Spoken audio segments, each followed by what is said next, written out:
Wawancara Pro 3. Kami telah tersambung bersama dengan Kepala Sekolah SD Sinariki, Sinariki, Kecamatan Hili Duho, Kabupaten Nias, sekaligus pengusaha dan pegiat Magot, Bapak Paulinus Zebua.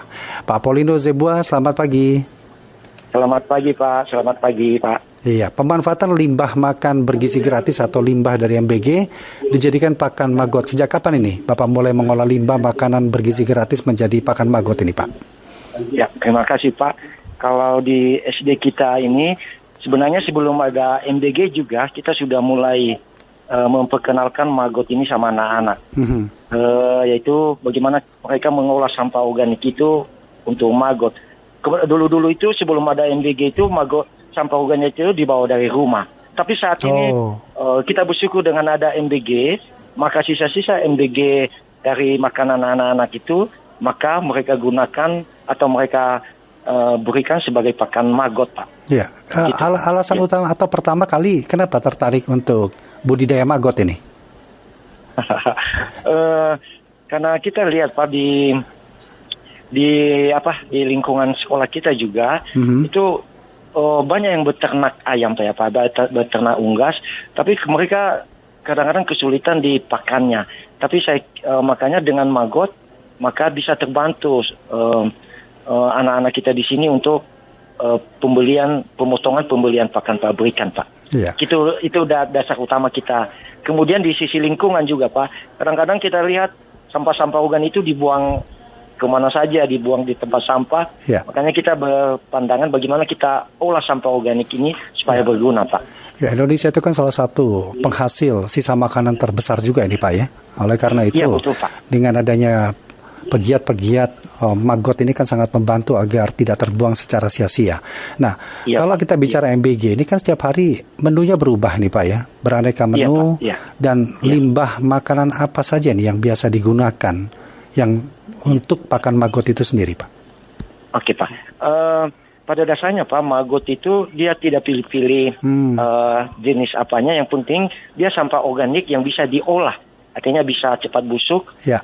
Disantap sama Magot itu, Pak. Iya. Makanya dia menunya berbeda, tidak masalah, Pak. Oke, tidak perlu ada langkah pengolahan terlebih dahulu, Pak, ya. Begitu limbah sisa MBG ini dibawa, langsung diberikan begitu. Iya. Karena kata-kata kita di MBG itu paling-paling sisa ada kulit buah, sama ada sisa-sisa nasi sama durinya itu nggak perlu diolah lagi, Pak, bisa diolah sama Magot itu langsung. Oke. Dalam sehari-hari atau dalam sehari itu bisa berapa banyak ini, Pak, yang diolah dari sisa makanan MBG ini? Untuk sebagai kita di sekolah, di setiap kelas itu ada kita siapin tempat wadah-wadah untuk tempat Magot, ya. Yang jelas semua kan sisa-sisa di MBG anak-anak juga tidak beraturan tiap hari, ya, Pak, ya. Kadang-kadang ada banyak, ada sedikit. Yang penting semua sisa MBG itu untuk sampai saat ini bisa diolah semua, Pak. Bisa kita kasih untuk Magot, nggak ada yang tersisa, Pak. Ya. Siswa-siswi, guru juga terlibat ini, Pak, ya, dalam budidaya Magot ini. Sangat luar biasa antusias Bapak dan Ibu guru di tempat ini, Pak, untuk bagaimana Magot ini bisa kita terapkan sama anak, Pak. Iya. Setelah itu nanti Magotnya dijual ke mana nih, Pak? Peternak mana nih? Enggak. Untuk saat ini, Pak, Magot kebetulan kita langsung ada anak-anak juga selain Magot, mereka juga pelihara ikan lele di setiap kelas. Di mana ikan lele ini kita simpan di tempat, kita buat tempat khusus yang bahan-bahannya juga dari bahan-bahan bekas. Ada galon aqua bekas itu, ya, Pak, yang sudah pecah atasnya kita olah supaya bisa kita pelihara lele. Nanti Magotnya sisa organik kita kasih Magotnya nanti mereka kasih pakan lele. Tidak ada yang dijual, Pak, keluar? Enggak. Untuk saat ini, Pak, lele itu nanti untuk anak-anak sendiri. Kadang-kadang mereka kalau udah besar, ya mereka konsumsi sendiri bersama-sama dengan Bapak dan Ibu gurunya, Pak. Ya, termasuk Magotnya juga tidak dijual ke pembudidaya ikan gitu, Pak, sebagai pakan ikan gitu? Ya, untuk saat ini di sekolah kita, Pak, mungkin kita nggak jual dulu, tapi kadang-kadang ada anak-anak itu mereka pakai mau bawa ke rumah untuk pakan ayam dan ikannya sendiri juga, Pak. Oke. Nggak ada bau-bau begitu Pak? Atau mungkin bagaimana tetap menjaga kebersihan di sekolah walaupun di salah satu lingkungan itu dibuat untuk budidaya maggot sendiri Pak? Oke, inilah betul Pak.